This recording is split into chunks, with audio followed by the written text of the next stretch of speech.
Сүүлийн жилүүдэд манай оронд гарсан ой хэрийн түүмэрт олон мянган га ой маялаг бэлчээр малын өвөлжөө хаваржаа болон иргэдийн орон гэр шатаж хүний амь эрсдэж мөн олон тооны мал хоргодож асрыг хохирол учирсаар байна. Түүмэр нь цаг агаарын хуур ашиг аянганаас үүдэлтэйгээс гадна манай оронд жил бүр гардаг ой хэрийн түүмрийн 90% нь хүмүүсийн болгоомжгүй буруу үйлдэлээс үүдэн гардаг. Гал түүмрийн аюултай үе бол жил бүрийн 3 сарын 20-оос 6 сарын 10-ны өдөр. 9-р сарын 20-оос 11-р сарын 10-ны өдөр хүртэлх хугацаанд байдаг. Одоо ой хэрийн түүмрээс урьдчилан сэргийлэхдээ юу анхаарах талаар хамтдаа хэлцгээе. Дорж гойх уул ус тэгшхэн, ургамал ногоо жигдэхэн сайхан газар амьдардаг.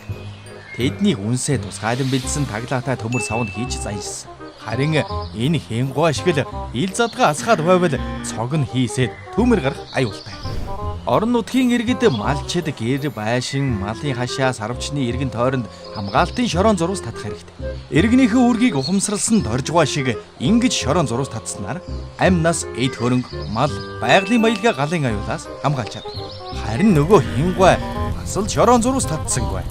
Доржгоо ой хэрт явахдаа асаасан чүдэнц тамхины гал цогоо байнга бүрэн гүйцэд унтраадаг болохоор гал түүмэр гарахгүй. Тэгвэл энэ нөхөр шиг ингээд ил задгаа хаяад байвал түүмэр тавьж болцсон шүү. Мөн мотоцикл болон бусад тээврийн хэрэгслийн яндагаас гал авалцах магадлалтай. Доржгоо хүүхдүүд хотын утаанд байсан болохоор цэвэр агаарт гарахаар нэг өдөр ирж хойроо давхицгаалаа. Гэтэл хажуугаар нь хар утаа олгойдуулан ож гялалзуулсаар трактор явж өнгөрсөн. Ож баригчгүй техник гал тавьж болцсон шүү. Тэд ойн чөлөөнд ирж түүдэг асааж хоол ундаа хийхдээ аавынхаа заа зургаснаар гал алдхаа сэрэмжилж зурвас хийсэнд цаашаалтай.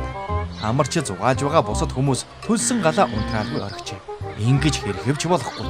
Ой хэрийн түүмрээс урьдчилан сэргийлье гэсэн сэрэмжлүүлэг самбар байсаар байхад энэ нөхөр тамхи татаж чүдэнцнийхээ галыг бүрэн унтраалгүй гал тавих шахам нэг сууж байх юм. Ийм жижиг зүйлээс л түүмэр гарч их хохирол амсдаг.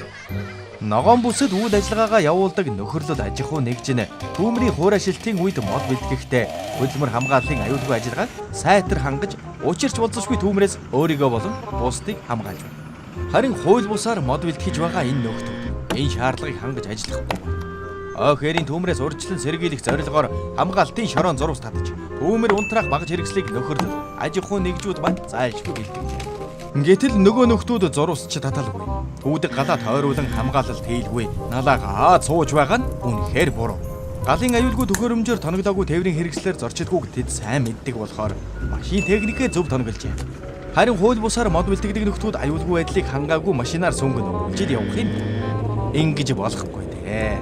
Эргэн та ой хэрийн түүмэр гарахаас ямагт болгоомжилж хэрэг түүмэр гарсан бол 101, 105 дугаарын утсанд мэдэгдэн түүмрээс урьдчилан сэргийлж гал түүмэр унтраахад оролцоорой. Ой хэрийн түүмрээс хамтдаа сэргийлье.